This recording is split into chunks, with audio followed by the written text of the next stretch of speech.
Bonjour et bienvenue à cette formation. C'est un programme de formation conçu pour les personnes qui doivent expédier des matières infectieuses par véhicule routier au Canada ou par avion. Cette formation porte sur le règlement sur le transport des marchandises dangereuses et la réglementation IATA.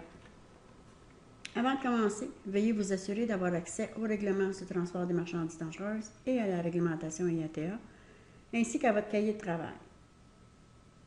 La formation a été conçue pour l'expéditeur de marchandises dangereuses qui désire expédier ses marchandises par véhicule routier ou par avion. Pour toute question d'interprétation ou d'application de cette réglementation, vous devrez consulter les versions les plus récentes des différents règlements. Voici nos objectifs. Nous voulons nous familiariser avec l'identification des matières infectieuses, des spécimens et des produits biologiques. Nous voulons connaître nos responsabilités selon le règlement sur le transport des marchandises dangereuses et le règlement IATA. Et ensuite être apte à préparer, demander le transport et ou transporter un envoi de matières biologiques, y compris des matières infectieuses ou de glace sèche, par véhicule routier ou par avion. Voici notre programme.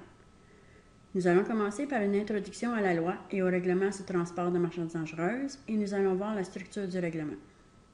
Ensuite, nous allons voir différentes étapes devant être effectuées pour la conformité des envois, comme l'identification et la classification des marchandises dangereuses.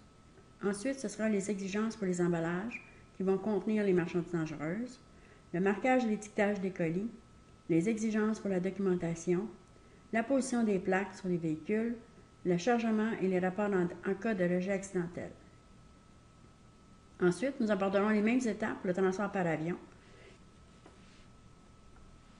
Le règlement sur le transport des marchandises dangereuses s'applique à toute manutention, demande de transport, importation et transport de marchandises dangereuses par tous les modes de transport, que l'envoi soit transporté sous rémunération ou en privé, à moins que les marchandises soient exemptées, tant et aussi longtemps que la marchandise est sous juridiction canadienne, même si elle est importée d'un autre pays ou est exportée vers un autre pays.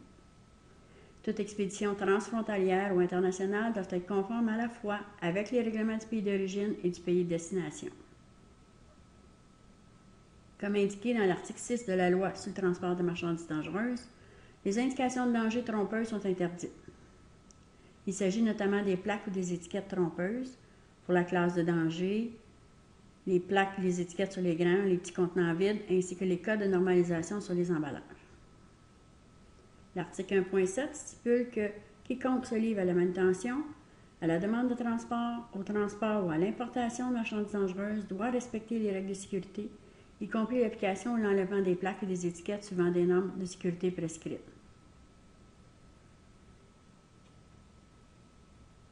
Donc, Transport Canada gère le règlement sur le transport des marchandises dangereuses. Ici, on parle du transport par avion. Nous avons les instructions techniques de l'OSCI, qui sont les règles légales pour ce transport. Et ensuite, pour le commercial, nous avons la réglementation IATA pour le transport des marchandises dangereuses.